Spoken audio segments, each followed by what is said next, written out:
Magandang araw sa inyong lahat. Welcome to my YouTube channel Bisdak Reaksyon TV. Ngayon may hula na naman si Madam Wendra K. former Senador Antonio Trillanes. Ang tanong, sino nga ba si Antonio Trillanes? Ano ba ang kanyang pagkatao base sa baraha? Meron naman nakasupport sa kanya, pero marami din galit sa kanya. Nakita din sa kanyang baraha na ang kanyang pag-iisip ay puro mapabagsak. Ang pamilyang Duterte. Bakit ganito ang kanyang isip? Ang tanong bara, sa bayan nga ba si Antonio Trillanes o may nakadictate sa kanya kaya nagkaganito ang lahat? Ngayon ito na ang hula ni Madam Wendra kay Ginoong Trillanes at bigyan natin ng reaction kung tama po ba ang hula ni Madam.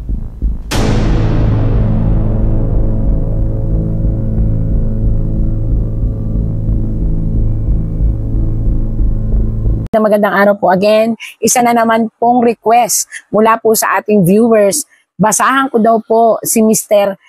Trillanes or kilala bilang Antonio Trillanes.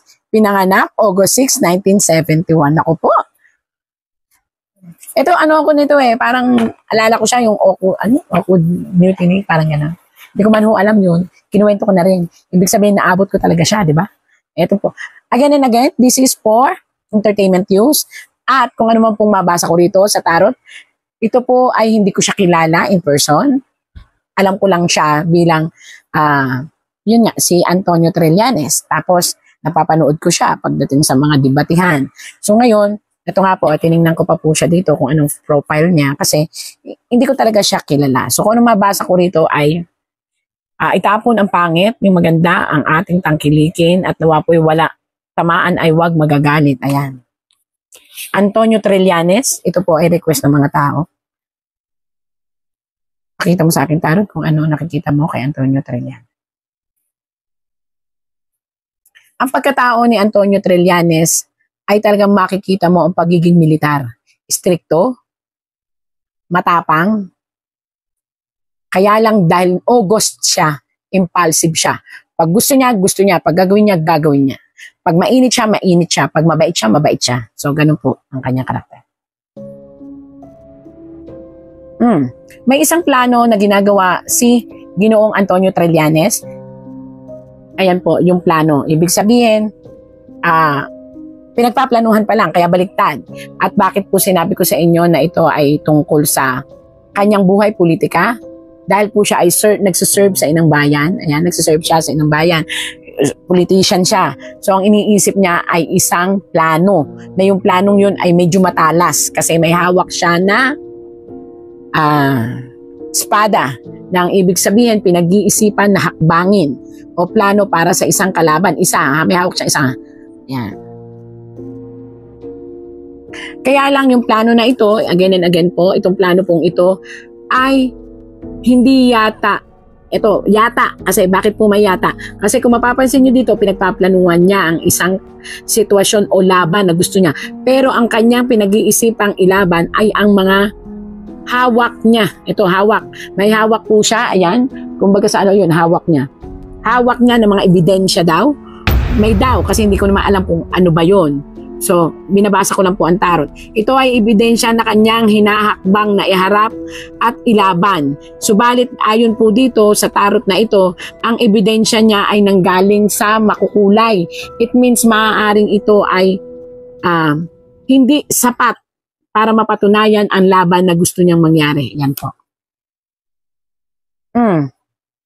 Ang ibig sabihin po nito, ang kanyang plano ay sa isang tao upang wakasan o tapusin ang anumang planong politika ng isang tao.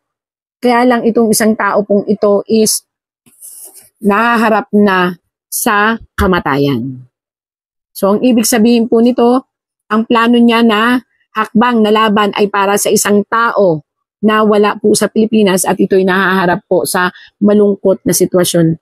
Maaaring ito'y may sakit or yun nga, nasa dying hope siya. Ibig sabihin ng dying is may dinaramdam. Ayan. At itong laban na ito ay para sa talagang ang galit ni Sir Trillanes, Antonio Trillanes ay sa dating Presidente Duterte. Yan, diniretso ko na po kayo. Ito po'y hula lang, pero ito po ang lumabas sa tarot. Talagang desidido siyang sirain ang pangalan or ilaban ang anumang hawak niya sa ating dating Presidente Duterte. Paano po nasabing Presidente? Nakita niyo po yan? Dati po siyang nakaupo at dati po siyang nanunungkulan. Kaya po siya nakabaliktad ay wala na po siya sa panunungkulan. At sino po ba ang nasa posisyon na malayo sa Pilipinas at nasa dying position? Ibig sabihin dying position ay may karamdaman. Ayan po. Pero sabi nga po dito sa tarot, ang mga hawak niya, ayun ang hawak niya, sinasabi niya ebidensya, ay galing sa makukulay na mga bato-bato. Ibig sabihin ng bato, mga kwento-kwento, chismis, o kailangan niyang mapatunayan na ito'y totoo. O, diba? Kitang-kita sa tarot ito bang mga... Kitang-kita po sa tarot yung mga sitwasyon na aking sinasabi sa inyo na naipapaliwanag naman po. Ayan. Kaya kung ano man po yung nabasa dyan, yun po ay ayon sa sinasabi sa akin ng tarot. Pero ang kalalabasan po ng lahat ng ipinaglalaban ng ating Antonio Trillanes ay sana po ay pakaisipin niyang mabuti.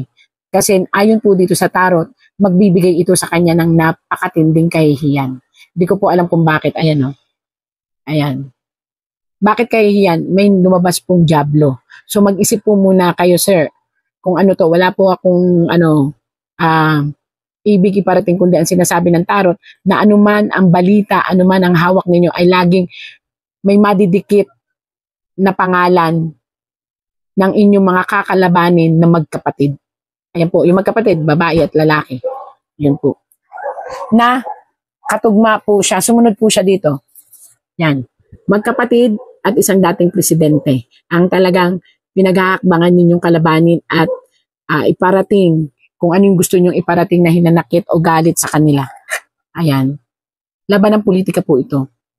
Pero pag-isipan nyo pong mabuti kasi ayon po dito sa tarot, magbubugso ito sa inyo ng isang malaking kahihiyan. Ayan, kaya may demonyo po. Ayun. Sana naririnig nyo po ito para kung ano man po yun at sino man po yun na bugso ng damdamin nyo ay mapag-aralan yung mabuti bago kayo sumabak sa laban. Ayan. Kinakailangan po ang matinding pag-iisip at emosyon, paglalaban sa inyong emosyon at pag-iisip upang ang lahat ng inyong uumpisahan ay hindi po, kaya po nakabaliktad, ito po ay nangangahulugan ng isang failure o mapupunta lang sa isang kapahamakan sa side po ng pananalig at upuan nyo. Ibig sabihin, maaaring yung upuan nyo ay maapektuhan bilang isang mambabatas or politician. Kaya pakaingatan po. At mga hulugan ng pagbagsak ng inyong karir bilang isang politiko. Dahil ang taong bayan po, ayan po, ay maghahanap ng katotohanan sa mga hawak ninyong ilalabas. Yun yung lumabas dito kanina. Na may hawak kayo na gusto nyo ilabas ng mga ebidensya. Pero, ito naman po, taong bayan na maghahanap ng katotohanan dito sa ilalabas nyo. Yan. Pinaliliwanag ko po lahat ha. So, interpreter po ako ng tarot. Masyado po kayong galit at mapusok. Ito po yun. Ang galit at mapusok ninyong pamamaraan ay kinakailangan inyong kontrolin. Stop. Bakit po stop? May 3 pong tao kayong gustong dikdikin o kumbaga idiin. 3 tao po yan. Na yan po ang nais ninyong mangyari. So, may galit. Ang possibility pag may galit, hindi makapag-iisip ng tama. So, kinakailangan pong stop. I-feel niyo po sa inyong sarili kung worth it ba na lumaban o ilaban kung sa huli, kayo po ay masisira. Ayan po. Parang mas mabuti po, ito po na magkaroon kayo ng panibagong feeling sa inyong sarili at magpatawad. Punong-puno po kayo ng hawak na, yan na po. Punong-puno po kayo ng hawak na galit, na stick, na gusto ninyo na yung stick ay hawakan. Kaya lang po, ang payo po ng tarot ay pag-isipang mabuti. Pag-isipang mabuti. Nakita nyo? Lagi pong lagi po kayong, pag po laging galit, laging, hindi nyo na maiisip ang tama at mali. Ang ibig sabihin po nito ay kinakailangan ninyong, ayan, pag-isipan kung ang inyo bang gagawain ay magbibigay ng maganda sa inyo o magdudulot sa inyo na parang madikit sa problema ng ating mga nakaupo. Ayan po. So, lagi madidikit ang pangalan ninyo dun sa nakaupong mga tao na nadidikit na parang nasusulsulan kayo or para kayong nadadala. So, kailangan pag-isipan nyo po talaga. Wala po akong nakikita kung hindi po pag-iisip kung paano nawawala na po yung essence of serving the people. Ang nangyayari na lang po ay self na nararamdaman yung galit na kailangan mailabas. So, yun po ang sabi ng tarot. Sa ngayon po ay kinakailangan nyo po patunayan na itong ginagawa nyo ay para sa bayan. Kasi po ay may cap. Ibig sabihin po nito, may personal na sitwasyon or galit or may personal na gusto talagang ilaban. Hindi na ito for serving the people but giving yourself kung ano yung gusto mong mangyari na ilaban. So, pakaisipin pong mabuti. Bakit ko po yung sinasabi? Ayan po. Dadating po ang time. Ang taong ididiin ninyo ay mabibigyan sila ng opportunity para mahalin lalo ng tao. So, pag-isipan nyo pong mabuti yan, sir. Ayan po, bagkus silang binabagsak yung lalabanan nyo, bagkus po silang minamahal ng tao. At alam naman po ng buong mamamayan kung sino yung mga taong yun na gusto nyo talagang idikdikin. Ang hiling ko lang po sa inyo dahil nasa politika po kayo, pakaisipin nyo pong mabuti dahil darating ang time baka magbumiram sa inyo na ang tao ang mawala ng tiwala sa inyo. At yung taong gusto nyo dikdikin ay lalong mahalin ng tao. Yun po ang ibig sabihin ng tarot na to. Ayan, kitang-kita naman. Nagdidiwang sila.